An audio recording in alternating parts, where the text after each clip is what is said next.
A ver, Emiliano, Rocío, Rochi, Paula, Vale y Franco. Muy bien.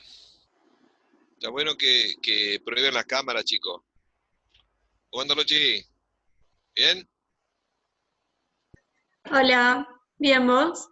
Bárbaro. Bueno, la Majo y estamos completos, tenemos quórum de calidad. No Por sé si ahora, cantidad, pero por ahora es lo que calidad hay. tenemos. ¿Cómo andan? Hola, profe. Bueno, vamos a aprovechar el tiempo ya que estamos. Pauli, tanto tiempo, ya me había olvidado la cara de Pauli Velázquez. ¿Me escucha? ¿Fue la foto? No, parece que no. Ahí está, ahí lo escucho. Se escucha bien. Ahí está. Ay, se acordó. Estaba medio dormida, ¿eh? Estaba haciendo la siesta y yo No, lo vengo a despertar, pobre. no.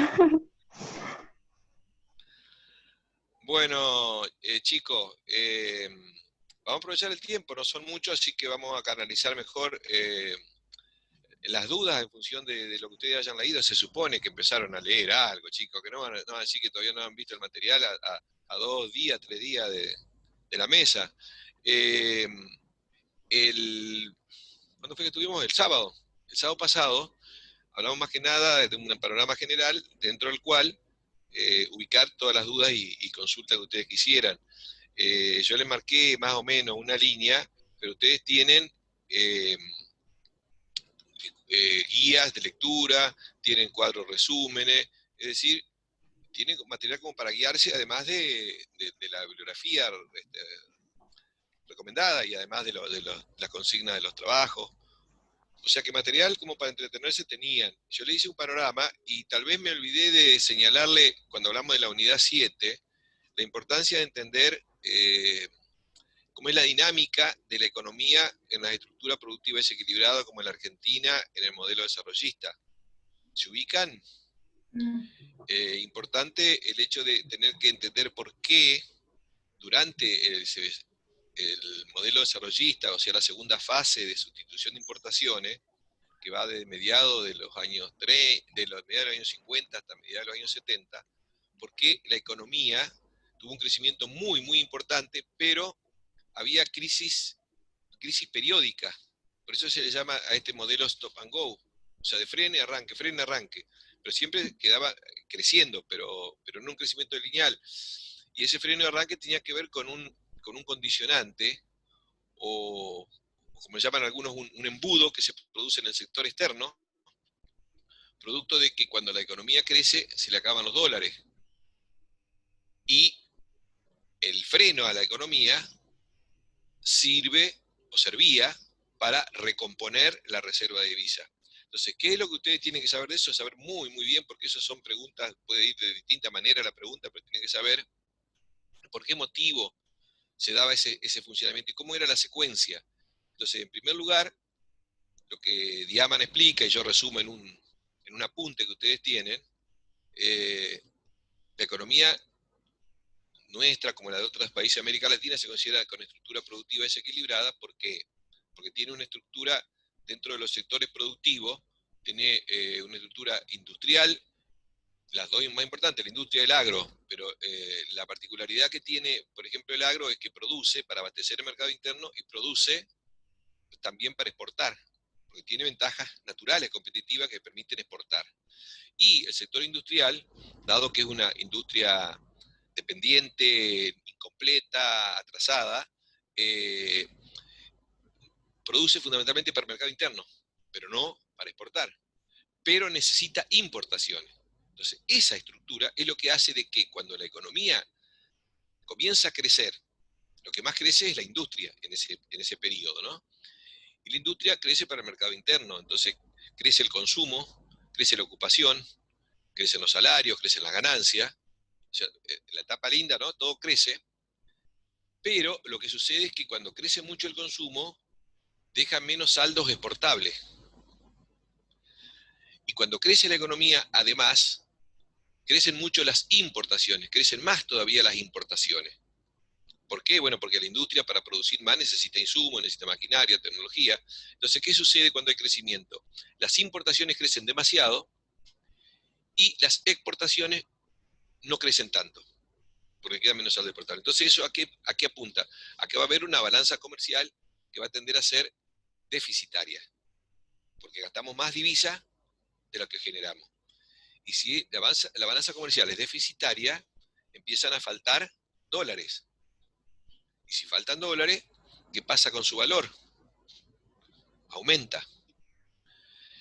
Si aumenta su valor, quiere decir que se produce una devaluación del peso. ¿Mm? Hasta ahí vamos. Toda una secuencia.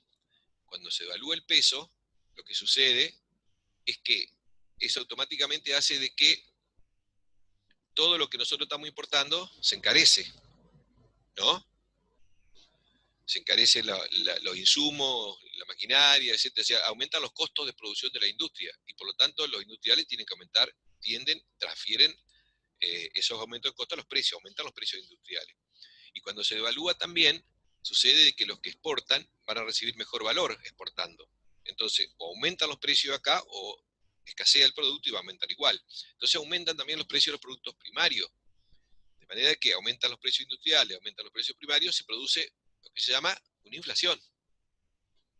Quiere decir que, como habíamos dicho, cuando crece la economía, se gastan las divisas, se devalúa, la devaluación, por ese mecanismo genera inflación, y cuando hay inflación, normalmente los precios suben mucho más rápido que el precio de la mano de obra, o sea, de los salarios. O sea, cuando hay inflación, caen los salarios.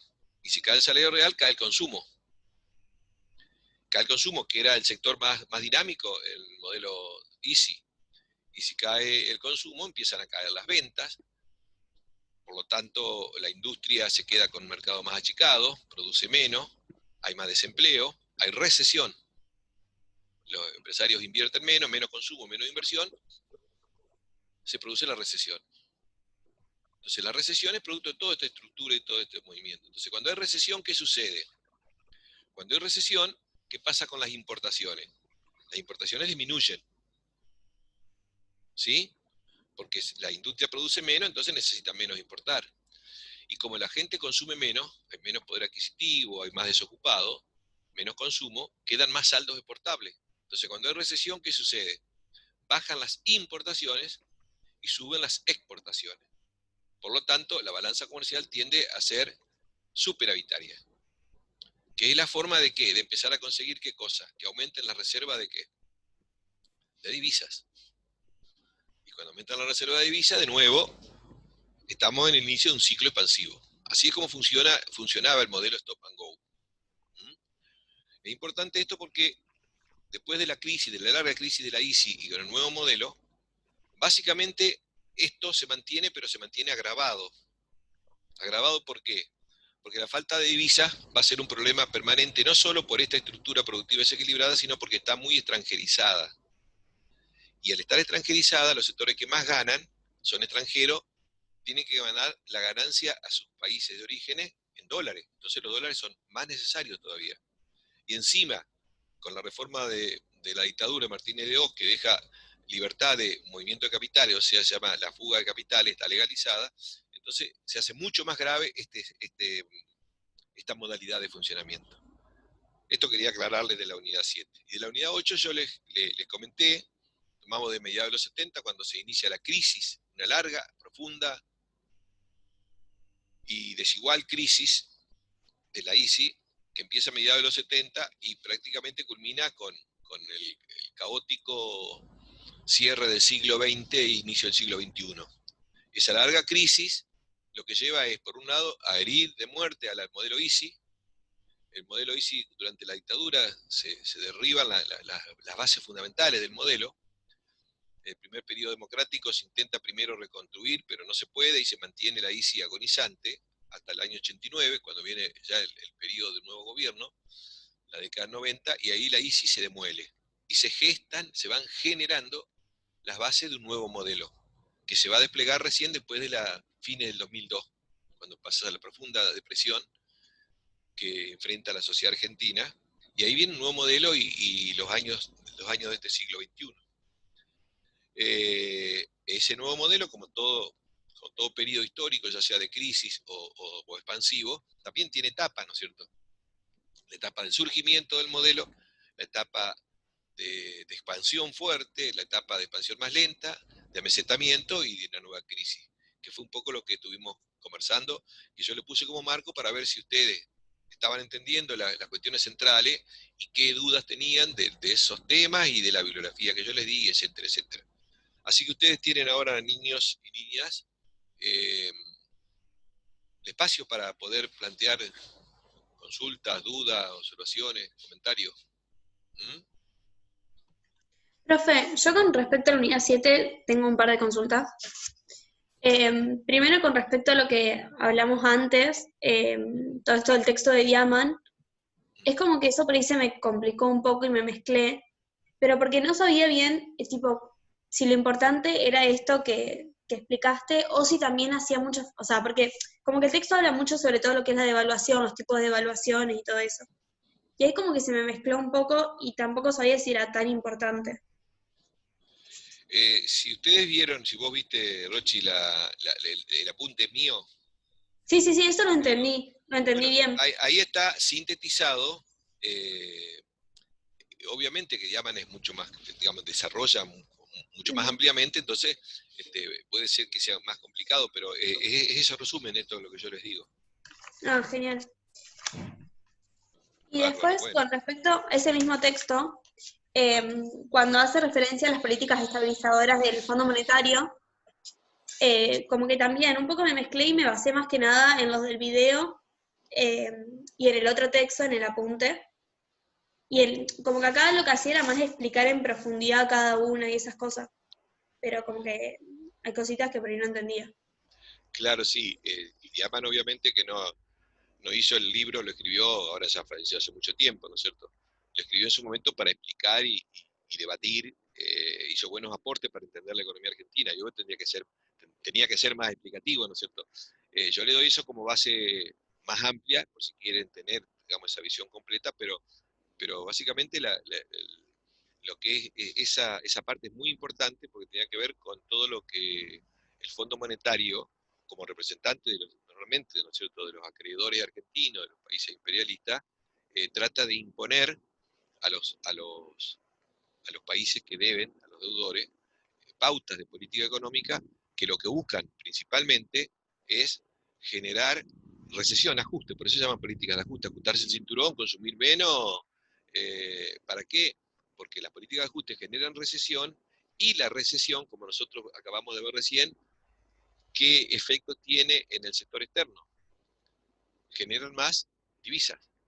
Y lo que le interesa a los acreedores y lo que le interesa al capital financiero es que el país genere divisa, no importa si es con sacrificio, no importa si es paralizando, desocupado, lo que sea. Entonces, las políticas del fondo, las tradicionales políticas de ajuste, apuntan a aconsejar medidas que generen recesión. Y una de las formas de generar recesión es, por ejemplo, devaluando el peso. Otra forma es con las políticas fiscales recesivas. Por ejemplo, achicando el gasto público, aumentando los impuestos, con políticas monetarias restrictivas. O sea, son las políticas fiscales que ustedes ya vieron en otro momento. Y todo eso constituye lo que se llaman las políticas de ajuste. El Fondo Monetario viene a poner orden, llamémoslo así entre comillas, porque supone el Fondo Monetario que el país que necesita es porque ha sido muy derrochón. En realidad no es eso, sino que es la estructura productiva desequilibrada y el saqueo que producen los mismos dueños del fondo, ¿no es cierto? Pero la pintan de otra manera y aconsejan esto.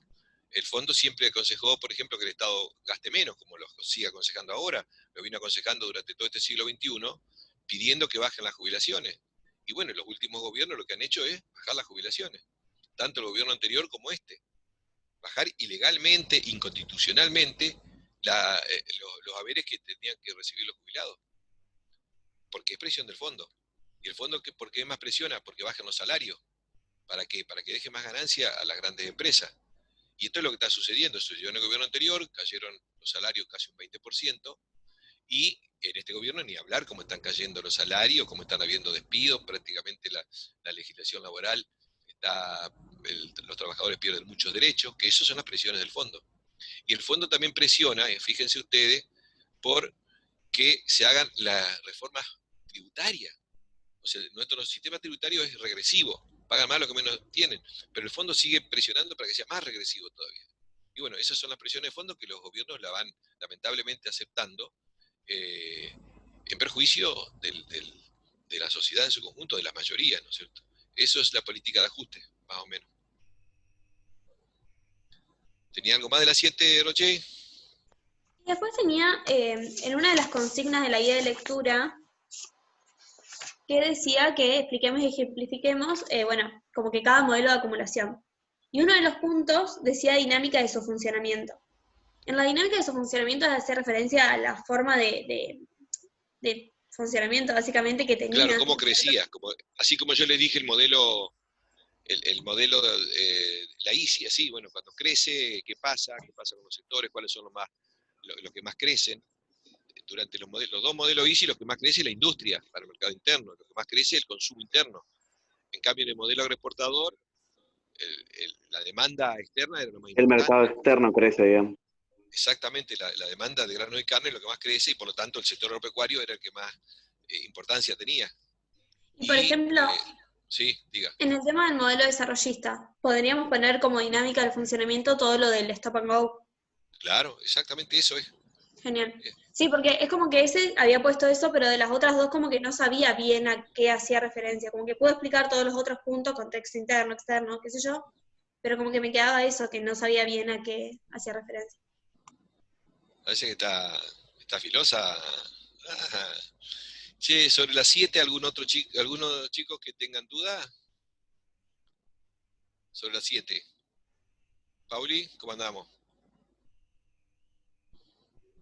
No, bien, bien. Las dudas que se sacó ella fueron básicamente algunas que tenía, pero bien. Ah, bueno. No estoy Bárbaro. Bueno, bárbaro. Bueno, guardalo los conocimientos para hasta el viernes, que no se te vayan. Espero. ¿Alguna otra sobre las 7 hacia la Argentina hasta mediados de los años 70? Si no, seguimos con Achu, no sé Achu si el nombre es Achu o no, Balmas. Sería bueno si podés probar la cámara, porque supongo que no está en vivo y en directo. Es para tener más seguridad, para que ustedes el viernes, no tengan problemas. Ahí estamos en vivo y en directo. Bárbaro. Bueno. A veces sucedió en 2 casos en alguna evaluación anteriores que no le funcionaba, ¿viste? Por eso digo, bueno, aprovechemos ya que estamos para que todos vean si le funciona. Bueno, sí. Hay una pregunta de la unidad 7 que también dice, ¿cómo repercute la recesión generada por el ajuste ortodoxo sobre la balanza comercial argentina? ¿Quiénes se benefician con tal situación?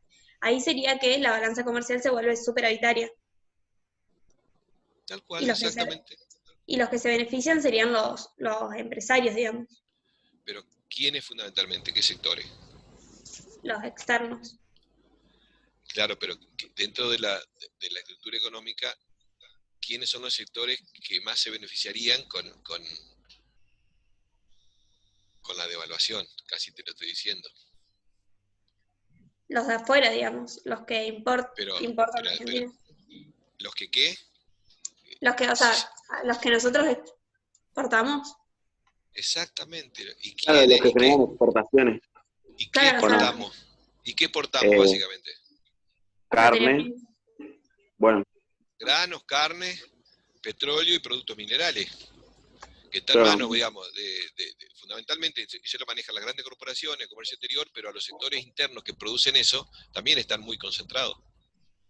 ¿Sí? Digamos, económicamente nosotros tenemos que hablar de sectores económicos y sociales. Es decir, exportamos más grano. ¿Sí? ¿Quién maneja el comercio de grano? Y bueno, 4 o 5 monopolios que son mayoritariamente extranjeros. ¿Quién maneja el comercio, bueno, de la megaminería? Bueno, o sea, por eso esos sectores prefieren que haya devaluación y prefieren que haya recesión. ¿Por qué? Porque así la gente consume menos acá y le quedan más saldos para exportar. Y ganan. Con la devaluación ganan mucho. O sea, los productores de esos productos son los que se benefician. Sí. Pero en el caso agropecuario, hay una gran parte que la manejan los intermediarios, ¿no es cierto? Los productores depende, los grandes sí, pero el pequeño y mediano por ahí no son los más beneficiados. Tienen costos mucho más altos. ¿Qué otra pregunta te viste por ahí que no...? O sea, sería, digamos, que desequilibran el sector interno para que el sector externo se vea favorecido a la hora de vender, digamos, afuera justamente. O sea, sería eso, Exacto, digamos. tal cual, Ah, ok. exactamente. Que está dentro en línea con las políticas del fondo. ¿El fondo qué quiere? Que Claro, se achique el consumo. sí. Entonces, ¿qué pasó con el gobierno anterior y qué sigue pasando ahora que se mantiene? Hubo tarifazos que llevaron aumentos del 2.000, 3.000 y 4.000%. ¿Y eso qué significó? Significó una disminución muy grande en el consumo de energía, ¿sí? Y la energía básicamente es menos uso de petróleo y de gas. Inclusive hubo una caída muy grande en la compra de combustible y eso. Y todo eso que generó, que dejó más saldo para que las petroleras pudieran exportar más y ganar mucho más, ¿no es cierto? Entonces nosotros tenemos nuestro petróleo, ¿sí?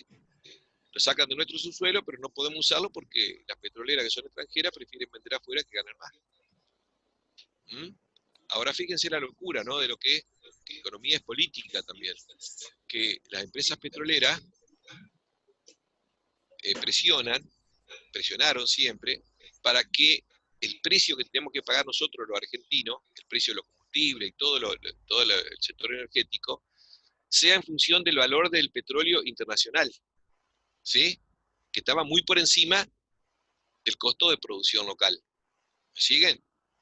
O sea que las petroleras decían, nosotros queremos recibir el precio, lo que vendemos acá adentro en función del precio que está internacional. Pero lo que pasa es que el precio internacional no respondía a los costos argentinos. El precio, cuando estaba el barril a 70, 80 y hasta $100 el barril, acá extraer el petróleo le salía $20 el barril. ¿Me siguen? Entonces las empresas petroleras decían, no, nosotros queremos que nos reconozca el precio internacional, cuando en realidad sacaban a costo argentino y pagaban con salarios bajos argentinos. Ahora, ¿qué pasó cuando el precio del petróleo, por la crisis que hay en el mundo hoy, cayó casi a pique, casi a cero? Ahora las empresas petroleras lograron que el gobierno les asegure un precio mucho más elevado que el internacional, porque el internacional se va abajo. Entonces le llaman el barril criollo, no sé si ustedes por ahí habrán leído algún artículo, se le garantiza un precio, o sea, cuando estaba alto querían cobrar y cobraban el precio internacional. Ahora que cayó a pique, cobran como una especie de subsidio que le da el gobierno. Bueno, comentario de margen, pero tiene mucho que ver con nuestra realidad, ¿no? ¿Qué otra cosa, chicos? Les recuerdo, el modelo ICI entró en una larga crisis, que fue una crisis deliberada. Para eso se requirió un gobierno dictatorial, una represión fenomenal, miles de detenidos desaparecidos, etcétera, etcétera, y violación de la Constitución, disolución de los partidos políticos, etcétera, etcétera. Así, esa fue la primera etapa para romper este modelo. La gente no iba a aceptar perder todos los avances que se habían logrado durante medio siglo. Entonces, se generó una crisis que fue provocada intencionalmente por los sectores económicamente más poderosos, lo que llaman el nuevo poder económico en la Argentina, y los acreedores, ¿no? Esa crisis fue larga y fue por tres etapas. La primera fue cuando se rompen las bases de sustentación durante la dictadura. La segunda es cuando viene la democracia y había gran expectativa en creer que se podía volver a recuperar lo que era el modelo ICI, y frente a las dificultades y a los cambios que hubo en ese primer gobierno democrático, la ICI siguió agonizando, herida de muerte, pero no se recompuso. Pero no terminaba de morir. Tuvo que venir Menem con la tercera etapa, ¿sí? El gobierno justicialista en la década del 90, que prácticamente demolió lo que quedaba de la ICI y gestó las bases de un nuevo modelo económico, social, de un nuevo modelo de acumulación que se va a desplegar, que se va a expandir en la Argentina a partir de fines del 2002 hasta ahora. Y eso es lo que estuvimos comentando, ¿no es cierto? Ese nuevo modelo, y yo les señalaba cuáles eran las características centrales de ese modelo, no va a ser consolidado por cada gobierno que venga.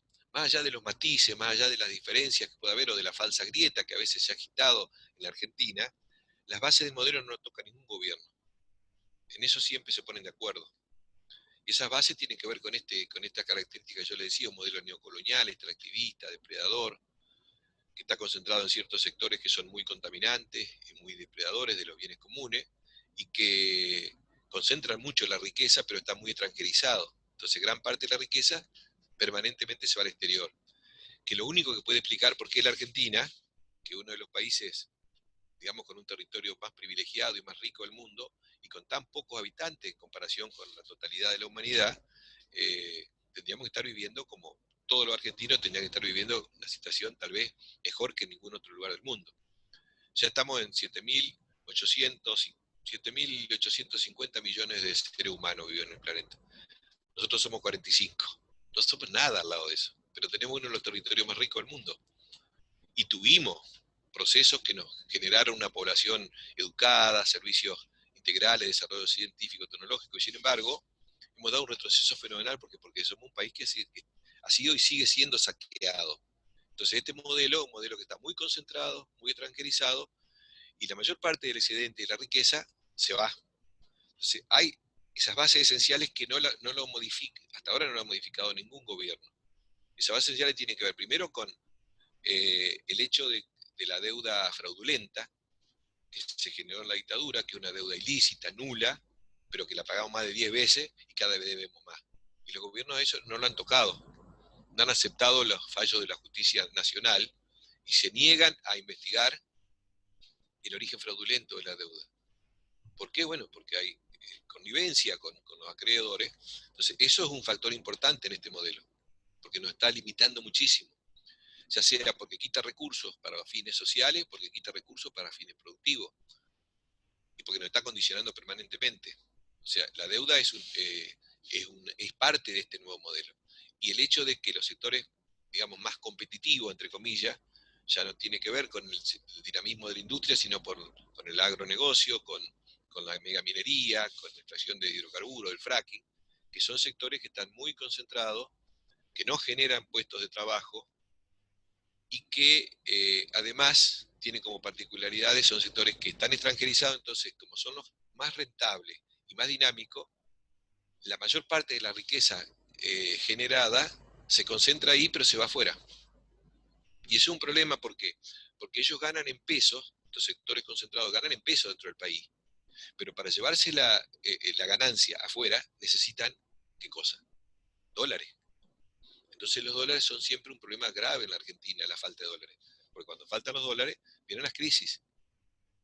Suben, aumentan a unos niveles siderales, y cuando aumentan los dólares, hay inflación.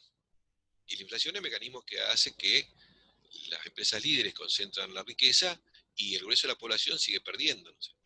Entonces, bueno, estas son características de este nuevo modelo. Y ese nuevo modelo no ha sido modificado más allá de los cambios de los distintos gobiernos que hemos tenido a lo largo de este siglo, ¿no? Se llaman, algunos consideramos, ¿no es cierto?, que son como políticas de Estado.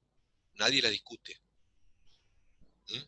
Eso es lo que estuvimos viendo entonces sobre las dos partes de la unidad 8, o sea, lo que va de mediados del 70 hasta fines de siglo, la larga crisis del modelo ICI. Y desde el principio de este siglo hasta ahora, el despliegue de un nuevo modelo. Y ese despliegue del nuevo modelo, yo también les había comentado, que pasa por etapas. La primera, que va desde fines del 2002 hasta 2007, sí, más o menos 2007, es la etapa, digamos, llamémosle así, más feliz del modelo, porque hubo una gran expansión de la producción, aumentó el empleo, se recuperaron parte de los salarios caídos, es decir, fue la mejor etapa, ¿no? Porque había condiciones para eso, porque se partió de una situación donde había un desempleo fenomenal, los salarios eran muy bajos, había una gran recesión en el 2002, entonces las empresas estaban paradas, tenían capacidad productiva, pero no producían, entonces tenían capacidad productiva para poner en marcha, tenían salarios bajos, hubieron un dólar muy alto, entonces el dólar muy alto los protegía de las importaciones, entonces fue la etapa más beneficiosa para los empresarios y también para recuperar parte del consumo interno. Lo que sucede es que el éxito mismo de la dinámica de este modelo siempre la realidad va cambiando. Entonces el éxito de este modelo va generando problemas que van a aparecer en 2007, 2008, porque a medida que crece la ocupación, los salarios, los trabajadores empiezan a tener más fuerza para proponer, resistir y plantear recuperación del salario. Entonces, cuando se llaman a las paritarias y los trabajadores piden aumento, lo que hacen las empresas líderes es, si se ven muy presionadas, dan aumento, pero aumentan los precios, para no perder. Entonces empiezan los procesos inflacionarios. En 2007, 2008, el gobierno en ese momento, para tratar de ocultar ese problema, fue cuando se desmanteló el INDEC, el Instituto de Estadística y Censo. Se intervino y se empezaron a dibujar los números para hacernos creer, bueno, que no había inflación. Pero empezó a haber inflación, empezó a haber problemas en el sector externo, porque la recuperación de la economía, poco a poco, que iba dando, que aumentaban mucho las importaciones. Y las exportaciones, por más que eran importantes por el precio que tenía la soja, cuando la soja dejó de aumentar tanto, ya no había tantas divisas. Entonces ahí empezó otro problema. Empezó a haber déficit en el comercio, en la balanza comercial. O sea, en 2007 hasta el 2011 empezó a haber crecimiento, pero más lento y con problemas. Del 2011 hasta el 2015, ya, digamos, la evolución de la economía se hizo una meseta, se mantuvo. Ya no había más generación de empleo. Más que nada el Estado tuvo que crear más empleo porque si no había mucho más desocupados. Había problemas inflacionarios, problemas de competitividad. Ya había muchos problemas. La economía se estanca. Y del 2015, fin del 2015 hasta el 2019, ya el gobierno se encuentra con una situación compleja y agrava muchísimo. Las propias políticas agravan la crisis. Esas son las fases del modelo, ¿no? Con los distintos gobiernos. Que da como resultado, bueno, que tenemos una situación como la que vivimos hoy, donde tenemos una sociedad que fin del 2015 llegaba a tener casi un 30% de la población viviendo en la pobreza. A fines del 2019 estaba más del 35%. Hoy tiene que estar en 45% y quizás terminamos el año con casi un 50% de la población viviendo en situación de pobreza. Y más del 60% de los menores en la Argentina viven en pobreza. Eso significa, una situación gravísima para esa gente, pero además con perspectiva de futuro muy, muy, muy complicada, porque la pobreza en los menores, fundamentalmente si son menores hasta 2 años, y tienen problemas de alimentación, si se alimentan mal, van a tener daños cerebrales que van a ser irreversibles por el resto de su vida. Entonces, esto es grave porque estamos viendo que afecta a un porcentaje importante de la población, y eso es el futuro de la sociedad.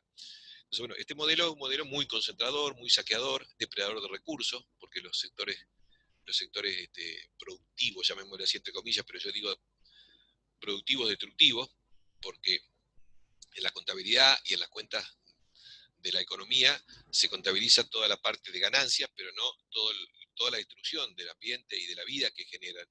Entonces parece que son productivos, pero en realidad están destruyendo. Y la cuestión es que no es un modelo sustentable, porque en el mediano plazo eso va, aún siguiendo así, nos va a dejar sin posibilidades de recomponer todo lo que se va destruyendo, ¿no es cierto? El suelo fértil, los recursos hidrocarburíferos, los recursos minerales.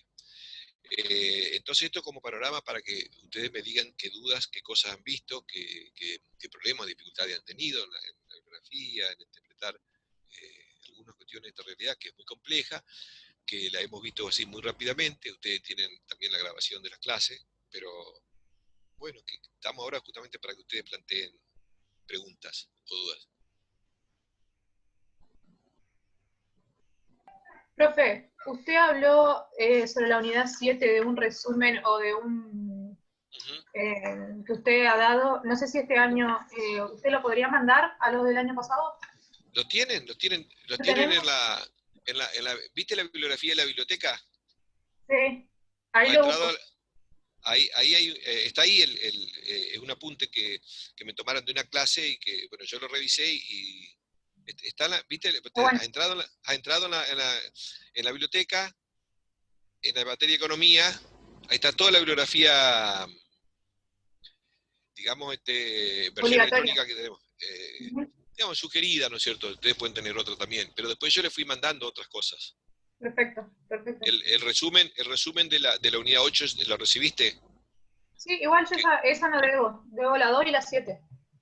Ah, la 7, bueno, está bien, la 7 está, ahí tenés, la 7 es lo que está ahí en la bibliografía de la biblioteca.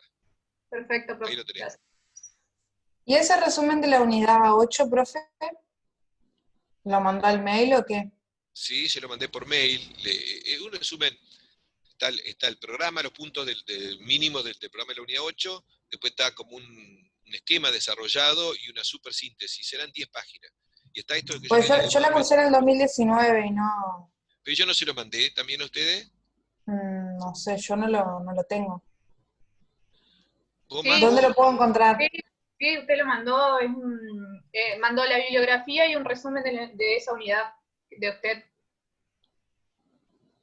A lo mejor vos lo recibiste y a lo mejor por el mismo hecho de tener como alergia a economía lo borraste antes de que entrara a tu computadora. Tenés un antivirus inteligente y te lo borró, pero si vos querés, mandame un mail, así yo después, cuando lo reciba, automáticamente te lo mando. Bueno, dale. Gracias. ¿Qué otra cosa, chicos? ¿Preguntas? Che, Nico, que está por ahí, y Katy, si pueden probar la cámara, nada más que para que ustedes, para tener la seguridad, para que el viernes no se encuentren con que no le funciona. Ahí está, Katy, ya está, te funciona. Luisito, Acuérdense que tiene... Sí. Un minuto, así que salimos y volvemos a ingresar. Bueno, cortamos e ingresamos, así va a ser el viernes. Cada este periodo de tiempo, Así cortamos es. un minuto y nos volvemos a conectar para ver si hay preguntas sobre la 8 y ya vamos cerrando. Bueno.